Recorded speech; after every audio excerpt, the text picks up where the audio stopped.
율법을 통해서 우리가 구원을 받는 것이 아닙니다. 네, 우리는 믿음으로 이제 의를 얻는 것입니다. 율법은 지키지 못하는 것입니다. 지킬 수가 없습니다. 율법은 그냥 우리가 지킬 수 없다, 우리가 죄인이다라는 것을 드러내는 것이죠. 모든 육체가 심판 가운데 있다는 것을 드러내는 역할을 하는 것입니다. 그래서 율법을 따라 사는 사람들이 상속자가 되는 것이 아니라는 것을 오늘 성경은 본문은 명확하게 말씀하고 있죠. 네. 13절 아브라함이나 그의 후손에게 세상의 상속자가 되리라고 하신 약속은 율법으로 인해 된 것이 아니라 오직 믿음의 의로 인해 된 것입니다. 네.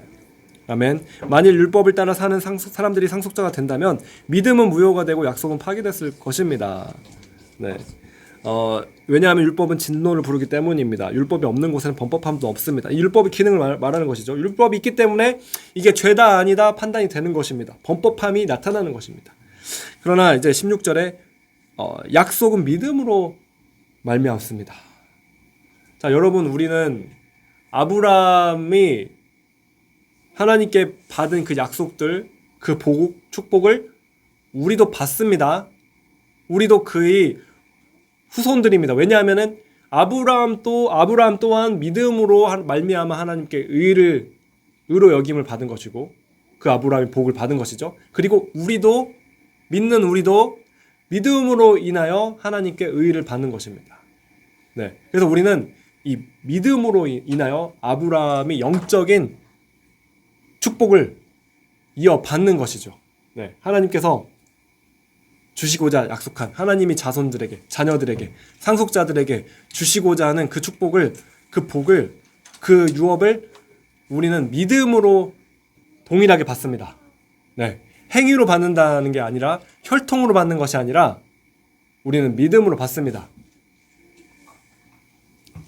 이거를 명확하게 우리가 이해하는 것이 너무나 중요합니다. 그렇지 않으면은 또 똑같이 거꾸로 돌아갑니다. 그래가지고 똑같이 율법을 지키려고 하고 막 할례를 받아야 된다고 하고 또 이스라엘에 대해서도 왜곡된 견해를 가지게 됩니다. 네. 그래서 우리는 아브라함도 믿음으로 의롭다함을 받은 것이고 우리도 믿음으로 의롭다함을 받은 것이고 그 영적인 상속도 우리도 받는다는 것을 믿음으로 말미암아 받는다는 것을 여러분 이해하시기 바랍니다. 네. 그렇다면 이스라엘이 중요한가 중요하지 않는가? 또 로마서에는 뒤에 보시면은 이스라엘이 또 특별한 어떤 역할이 있다는 것을 또 말씀하고 있습니다. 자, 그래서 그건 나중에 이제 살펴볼 것이고 우리가 행위로 인하여 무엇인가 받아낼 수 없다는 것을 우리가 이제 이해를 하셨을 것입니다. 그렇죠? 네. 행위로는 무엇인가 얻어낼 거나 받아낼 수가 없습니다. 네. 행위로 무엇인가를 얻어내려고 하는 사람들, 행위로 무엇인가를 받아내려고 하는 사람들이 바로 유대인들이었습니다. 네.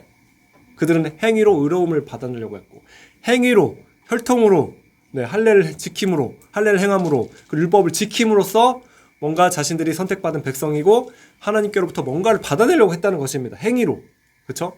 행위를 자랑할 자가 없다는 것을 율법은 명확하게 말하고 있다는 것이죠. 네. 그래서 우리는 행위가 아니라 믿음으로 의를 얻고 믿음으로 상속자가 됩니다. 네, 믿음으로 아브라함이 그 유업을 이을 상속자가 믿음으로 된다는 것입니다. 행위로가 아니라 혈통으로가 아니라. 자, 이해가 되시죠? 네. 그 당시에도 사도 바울 시대에도 우리가 성경을 살펴보면은 할례를 받아야지 구원을 받는다라고 주장하는 이단들이 존재했습니다. 네, 거짓 교사들이 따라다니면서 사도 바울이 오직 믿음으로 인하여 의를 얻는다라는 것을 믿음의 의를 선포했는데 이 이단들이 거짓 교사들이 다니면서 그걸로 충분하지 않다. 할례까지 받아야지 구원을 얻는다라고 교회를 현혹시킨 것입니다. 그래서 사도 바울은 그 문제에 대해서 율법에 대해서 또 할례에 대해서 철저하게 그것을 말씀하고 있는 것이죠. 네. 그 거짓 교사들이 당시에도 그리스도의 몸된 교회를 다시 이제 거꾸로 유대인들도 지키지 못한 그 길인 구원을 얻을 수 있는 길이 아닌 율법을 지키는 길로 돌아가도록 속였다는 것입니다. 네. 그러나 아브라함조차도 사실은 행위가 아니라 믿음으로 인하여 의를 얻었다라는 사실을 오늘 이 로마서 4장 말씀은 분명하게 보여주는 것입니다. 자, 두 번째로 우리가 살펴본 것은 살펴보기 원하는 것은 믿음이 행위가 아니라 수단이라는 것입니다. 네, 이게 무슨 말이냐면은 우리가 오해할 수 있는 부분이 있습니다. 자, 그렇다면은 우리는 이제 행위를 자랑할 수 없다는 것을 우리는 이제 이해를 했죠. 근데 또 이제 어떤 사람은 저들보다 믿음이 있다. 나무는 저들보다 나은 자다. 네, 이 믿음을 이제 또 자랑하기 시작하는 것이죠. 네, 저 사람들은 믿음이 없는데, 근데 나는 믿음이 있어. 나의 이 믿음이 있기 때문에 나는 특별한 사람이다. 나는 구원받은 사람이다. 나는 의로운 자다. 라고 이 믿음을 자랑하기 시작합니다. 그러나 여러분 그렇게 되면은 이 믿음 또한 이 행위로 변질이 되는 것입니다. 믿음이라는 행위, 내가 믿었다는 그 행위가 이제 나의 어떤 또 다른 행위를 자랑하는 것으로 변질되는 것이죠. 네, 여기서 이제 많은 오해들이 생기는 것입니다. 네, 그러나 우리는 믿음이라는 행위가 나에게 있다라고 자랑해서는 안 됩니다. 또 그렇게 되면 또 똑같이 이것도 나의 행위를 내세우는 것이죠. 내가 어떤 것을 했다. 나의 공로. 네. 그러나 여러분 믿음은 단지 수단일 뿐입니다. 네, 수단입니다. 수단. 만약에 하나님께서 예수 그리스도의 피라는 생명이라는 대가를 지불해 주시지 않으셨다면, 그리고 은혜로 값없이 우리에게 믿기만 하면 의롭다 하심을 주시기로 결정하지 않으셨다면은 아무리 믿음이 있다고 할지라도 우리가 받을 수 있는 것은 아무것도 없습니다. 네, 하나님이 주시기로 작정하셨기 때문에 우리는 받는 것입니다. 하나님께서 대가를 다 지불하셨기 때문에 우리는 받는 것입니다. 믿음은 단지 의로움을 얻는 수단일 뿐입니다. 통로일 뿐이라는 것입니다. 하나님께서 믿음을 통해서 의롭다 하심을 받도록 정하신 것입니다. 그렇기 때문에 이 믿음이 다만 수단이 된 것이죠. 자, 제가 이것에 대해서 기도하며 묵상할 때 하나님께서 한 가지 깨닫게 하신 그러한 이야기가 있습니다. 예화가 있습니다. 여러분 이 말씀을 들어서 여러분들 좀 설명이 더 잘 될 수 있도록 말씀드리고자 합니다. 자, 여러분이 은행 계좌에 100억 원의 유산이 입금되었다고 생각해 보십시다. 네. 그렇다면은 여러분이 그 돈을 찾아 쓰기 위해서는 이제 여러분이 은행에 가서서 여러분이 이 계좌에 있는 돈을 찾기 위한 어떤 서류를 쓰겠죠. 네, 이 돈 찾을 때 쓰는 그런 서류 있지 않습니까? 네, 그걸 쓰고 여러분이 신분증을 제시하고 뭐 이게 도장이나 사인을 딱 찍는다든지 그렇게 하면은 이제 그 돈을 찾을 수가 있습니다. 자, 그러나 여러분 입금이 전혀 안 되어 있다라면은 여러분이 아무리 뭐 그런 서류를 수백 장을 제출한다 하더라도 여러분 받을 수 있는 것이 아무것도 없습니다. 네. 그래서 이 서류를 쓰는 것 자체가 여러분이 공로로 인정되는 것이 아니죠. 여러분이 어떤 내가 이것을 쓴 노력이 있어서 이것을 내가 얻어낸다, 받아낸다라는 개념이 아닙니다.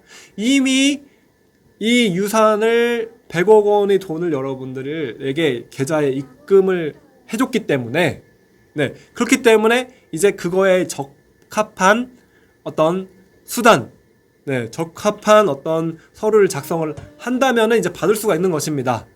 네, 그렇기 때문에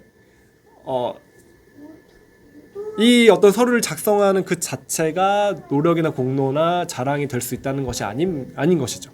네, 이해가 되십니까? 하나님 아버지께서 은혜로 값없이 여러분에게 그 의로움을 주기로 결정을 하신 것입니다. 네. 그리고 그것을 다만 믿음이라는 그 수단, 그 통로를 통해서 이제 여러분이 받을 수 있게 된다는 것입니다. 네. 그렇기 때문에 이 믿음이라는 것은 여러분이 어떤 믿음이 있다고 자랑할 수 있는 행위나 공로가 될 수 없다는 것입니다. 네. 자, 그리고 또 한 가지 더 나아가서 이 믿음까지도 사실은 나에게서는 나올 수가 없다는 것을 여러분 아시기 바랍니다. 네. 이 믿음이 나에게서 근거할 수 없다는 것이죠. 믿음까지도 사실은 하나님께서 택하신 자에게 주시는 전적인 은혜이며 선물이라는 것입니다. 네. 타락한 인간에게서는 믿음이라는 그 선한 것이 나올 수가 없습니다.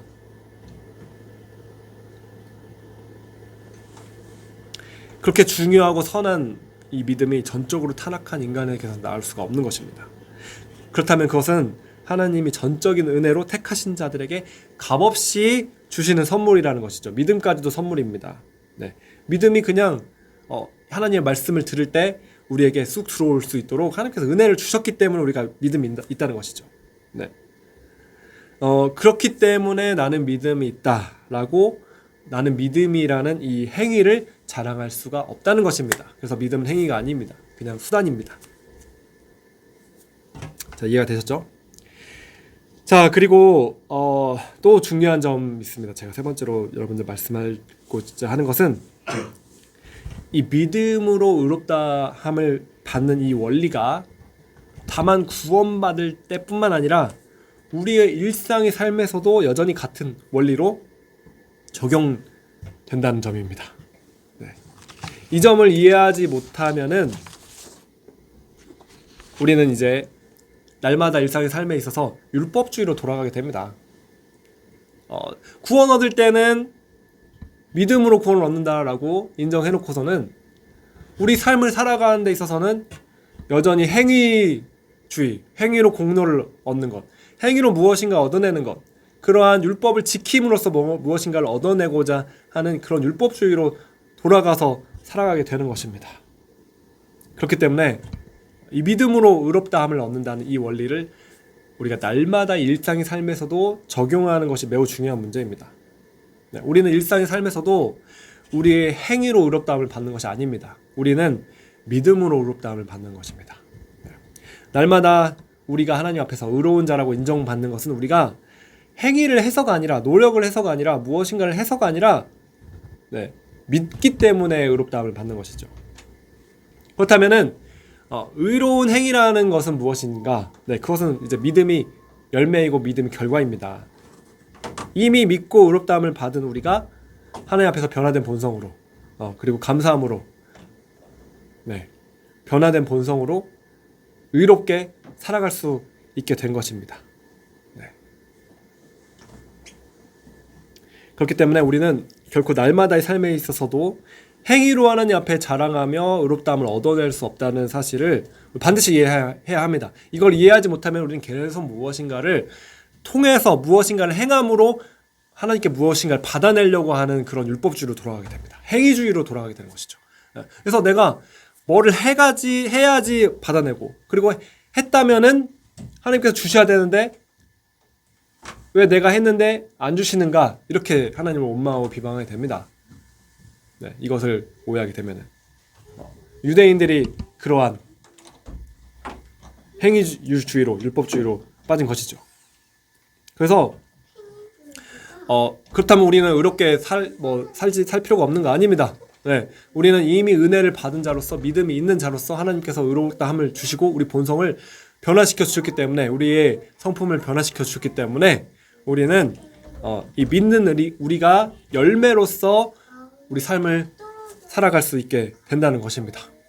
네. 자, 그렇다면은 마지막으로 오늘 이 말씀을 우리에게 어떻게 적용할 수 있는지 우리가 좀 살펴보고자 합니다. 네. 말씀드렸지만 우리가 쉽게 빠질 수 있는 함정이 있습니다. 그것은 자꾸만 어떤 행위를 통해서 의를 얻으려고 하는 쪽으로 우리가 계속 나아가려고 하는 것입니다. 네.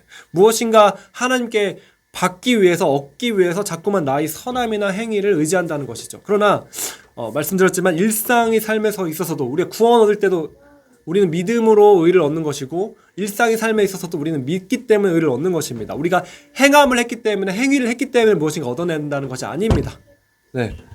물론 우리는 하나님 뜻대로 선하게 살아야 되죠. 의롭게 살아야 되죠. 네. 그러나 그것은 무엇인가 얻어내고자 하는 것이 아닙니다. 무엇인가 얻어내기 위해서 우리가 의롭게 선하게 사는 것이 아니라, 우리 이미 받았습니다. 이미 받았고 받은 것에 감사하며 의롭다함을 받은 상태에서 이제 열매가 나타나는 것이죠. 네. 이미 하나님 아버지께서는 우리에게 은혜로 다 주셨고 또 주십니다. 네. 하나님 아버지께서 우리에게 주시지 않는 것은 없는 것입니다. 그러나 그것은 우리가 무슨 선한 행위를 해서가 아니라, 무슨 우리가 의로워서가 아닙니다. 네. 우리가 의로운 행위를 해서가 아니라, 아브라함이 여러분 하나님의 복을 받은 이유는 그가 선하거나 의로운 행위를 해서가 아니라는 것이죠. 네. 그는 하나님을 믿었습니다. 하나님을 믿었기 때문에 하나님께서 그것을 인정해 주셨다는 것이죠. 그 믿음을. 하나님을 믿었기 때문에 그 믿음을 하나님 믿은 그것을 의롭다 하고 인정해 주셨고, 그리고 모든 복을 아브라함은 그래서 받았습니다. 네, 아브라함이 행위를 해서 받은 것이 아니라 믿을 때 다 받은 것이죠. 네, 그리고 이제는 또한 행위를 하는 자가 아니라 믿는 자가 그 상속자가 되리라 라는 말씀을 오늘 성경에서 약속하고 있는 것입니다. 아멘. 아브라함 13절 말씀, 아브라함이나 그의 후손에게 세상의 상속자가 되리라고 하신 약속은 율법으로 인해 된 것이 아니라 오직 믿음의 의로 인해 된 것입니다. 마찬가지입니다. 오늘 우리가 이 믿음의 상속자가, 약속의 상속자가 되는 것은 율법을 행함이 아니라 믿음의 의로 인하여 된 것이라는 것입니다. 할렐루야. 그런데 인간은, 믿는 성도들도 자꾸만 행위로 무엇인가를 얻어내려는 쪽으로 자꾸 돌아가려고 하는 것입니다. 그렇기 때문에 우리가 이제 복음을 다시 한번 들어야 하고 복음을 다시 믿어야 하는 것입니다. 하나님의 나라에서는 행위로 무엇인가 얻어내는 것이 아닙니다. 하나님의 나라에서는 오직 믿음으로 모든 걸 받게 되어 있습니다. 그 믿음은 단지 수단입니다. 믿음이 행위가 또한 아니라는 것을 아셔야 됩니다. 그래서 믿음이라는 수단을 통해서, 믿음조차도 하나님께서 우리에게 주시는 것이고, 그 믿음이라는 통로를 통해서 우리는 값없이 은혜로 거저 하나님 아버지로부터 우리는 거저 모든 것을 받는다는 사실을 여러분 깨달으시기 바랍니다. 만약 우리가 무엇인가를 행했기 때문에 하나님께서 나에게 무엇인가 갚아줘야 한다라고 주장한다면, 아니면은 말은 그렇게 하진 않지만 그렇게 우리가 그렇게 생각하고 있다면, 그런 패러다임이 우리 가운데 작용하고 있다면, 우리는 하나님께서 우리가 이제 무슨 일을 했는데 그것을 갚아주시지 않는다라고 했을 때 하나님께 화를 내게 됩니다. 예를 들면 내가 이렇게 기도 열심히 했는데 왜 하나님께서 들어주지 않으십니까? 라고 하나님께 화를 내게 될 것입니다. 왜냐하면은 내가 일했는데 그 일한 것에 대한 정당한 품삯을 주지 않으신다고 생각하기 때문에 그런 것이죠. 그래서 만약에 우리가 그렇게 잘못 생각하고 있다면 하나님께서 우리의 잘못하고 있는 그것을 드러내실 것입니다. 그것이 하나님께서 우리에게 주시는 은혜입니다. 자, 여러분, 굉장히 중요한 말씀, 제가 이 말씀을 준비하면서 또 이 로마서 말씀을 읽으면서 하나님께서 굉장히 깨닫게 해주신 부분을 여러분들에게 중요한 부분을 말씀드리겠습니다. 자, 여러분, 우리가 기도하고 예배하면 그 대가로 부흥이 오는 것입니까, 여러분? 우리는 이것에 대해서 다시 한번 생각해 봐야 됩니다. 정직하게 말씀드리면 저는 얼마 전까지만 해도 그렇게 생각했다는 것입니다. 우리가 기도하고 예배하면은 열심히 기도하고 열심히 예배하고 쉬지 않고 기도하고 쉬지 않고 예배하고 그러면은 하나님이 그 대가로 부흥을 주실 것이다 라고 생각했다는 것입니다. 여러분, 어떻게 보면 굉장히 은혜가 되는 말씀일 수도 있습니다. 그렇죠? 얼마 전까지 그렇게 생각했다는 것입니다. 내가 수고하고 내가 기도하고 내가 예배하면은 부흥이 그 대가로 주어질 것이다. 여러분, 그러나 그렇지 않다는 것을 주님께서 너무나 명확하게, 너무나 철저하게 이 말씀을 통해서 제게 깨닫게 해주셨습니다. 제 안에 굉장히 어떤 정말 충격적으로 이 말씀이 제게 정말 땅 얻어맞은 것처럼 제 안에 이 말씀이 제게 다가왔습니다. 여러분, 부흥은 내가 어떠한 행위를 한 대가로 주어지는 것이 절대로 아닙니다. 부흥은 여러분 이미 하나님께서 사랑하는 자녀들에게 주시기로 하나님께서 결정하셨기 때문에 은혜로 값없이 주어지시는 것입니다. 그리고 내가 지불할 어떤 대가라는 것은 없습니다. 왜냐하면 대가라는 것은 이미 2000년 전에 예수님께서 십자가에서 다 지불한 그 대가가 유일한 대가인 것입니다. 그 대가 말고 우리가 지불할 수 있는 어떤 다른 대가도 없다는 것입니다. 우리의 기도라는 행위 아니면 예배라는 행위가 대가 지불입니까? 아닙니다. 전혀 아닙니다. 하나님께서 부흥을 허락해 주시는 이유는 하나님께서 선하심 때문에 거저 주시기로 결정하셨고 이미 자신의 아들이라는 예수님이 생명을 우리에게 대가로 지불해 주셨기 때문에 우리는 그 근거로 거저 받는 것입니다. 목사님, 근데 지금 비가 오고 있는데 엄마가 도와줄 거예요. 자, 할렐루야. 그렇다면은 기도와 예배가 그렇다면 왜 필요합니까? 네. 그 이유는 하나님께서 그 방법을 그렇게 정하셨기 때문에 그렇습니다. 네. 기도와 예배를 수단으로 정하셨기 때문에 그렇습니다. 그리고 예수 하나님께서는 찬송 중에 거하신다고 주님께서 말씀하셨습니다. 네. 시편 22편 3편 말씀에 시편 22장의 3편 말씀에 이스라엘이 찬송 중에 계시는 주여 주는 거룩하시니이다. 아멘.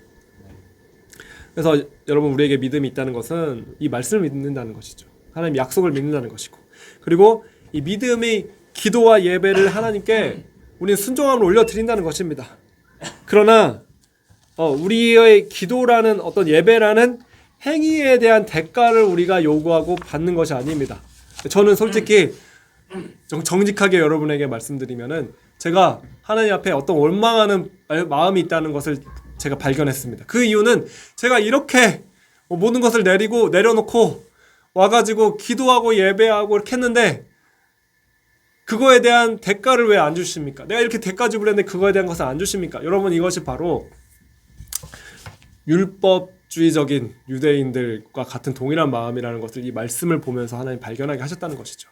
네, 그들도 행위를 통해서 이런 행위를 했는데 하나님께서 주시지 않았을 때 그들은 불평했다는 것입니다. 네, 여러분 예배와 기도는 어떤 대가 지불하는 것이 아닙니다. 네, 대가 지불은 예수님께 다 하셨습니다. 우리는 이미 하나님께서 그냥 정하신 것을 값없이 받는 것입니다. 감사함으로 값없이 믿음으로 받는 것이죠. 네, 우리의 기도와 예배는 다만 그렇게 하나님께서 이미 주시기로 결정한 하나님의 뜻에 우리는 감사함으로 순종하는 것입니다. 그리고 하나님께서 그렇게 그것을 수단으로 결정하셨기 때문에 그냥 주님 앞에 믿음으로 순종함으로 올려드리는 것입니다. 네, 하나님께서 그 수단을 통해서 역사하시기로 정하신 일들을 하나님께서는 그 수단을 통해서 행하실 것입니다. 그렇다면 기도와 예배를 할 필요가 없는가? 그것은 아닙니다.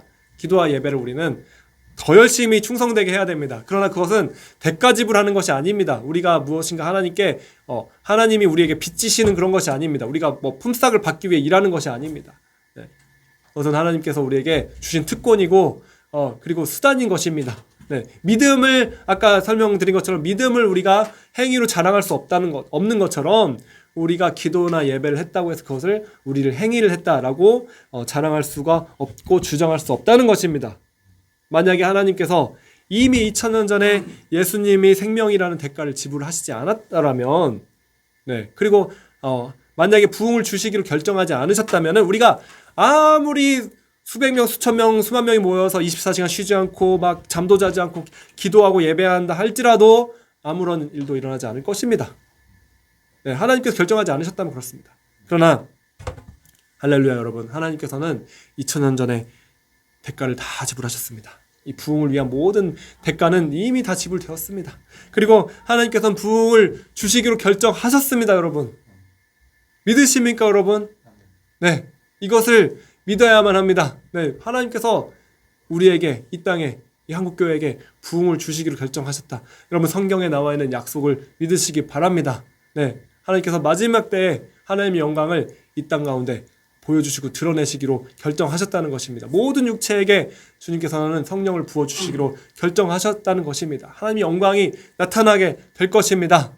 네, 그 일을 하나님께서는 결정하셨습니다. 주시기로 결정하셨습니다. 하나님이 자녀인 우리에게, 교회에게 하나님께서는 그것을 주시기로 결정하셨습니다. 그렇기 때문에 우리는 받을 수 있는 것입니다. 그렇기 때문에 기도와 예배는 그것을 받을 수 있는 도구이며 통로이며 수단이 되는 것입니다. 네, 그리고 믿음과 마찬가지로 믿음도 우리에게서 나는 것이 아니라 하나님께서 주시기 때문에 믿음이 있을 수 있는 것처럼 이 기도하고 예배할 수 있는 것조차 사실은 우리 어떤 때문이 아니라 우리 노력이나 우리 행위나 우리가 뭔가 다른 사람보다 나아서가 아니라 하나님의 은혜를 주시니까 우리는 할 수 있는 것이죠. 네, 하나님께서 부르시고 기도와 예배에 대한 마음을 주시고 은혜를 주시고 하나님께서 공급해 주시고 네, 살 수 있도록 해주시고 하니까 우리는 이 기도와 예배의 자리에 있을 수 있는 것입니다. 그렇기 때문에 우리는 어떤 것도 자랑할 수 있는 것이 없다는 것을 여러분 아시기 바랍니다. 주님께서 모든 것을 행하시는 분이십니다. 우리는 다만 그 자리에 있는 것입니다. 네, 다만 주님께서 우리를 사용하시기 때문에 우리를 부르시기 때문에 우리는 그 자리에 있게 되는 것이죠. 교회의 이 기도와 예배를 주님께서 수단으로 취하셔서 하나님이 그 은혜로 값없이 모든 선물을 주시는 것입니다. 네, 그래서 오늘 이 말씀을 통해서 여러분 모든 것이 은혜라는 사실을 여러분 깨달으시기 바랍니다. 값없이 우리의 어떤 대가나 노력이 아니라 이미 예수님이 생명이라는 그 대가를 주님께 지불하셨기 때문에, 그래서 하나님께서 우리에게 주시기 원하시기 때문에 우리는 받는다는 사실을 여러분 아시기 바랍니다.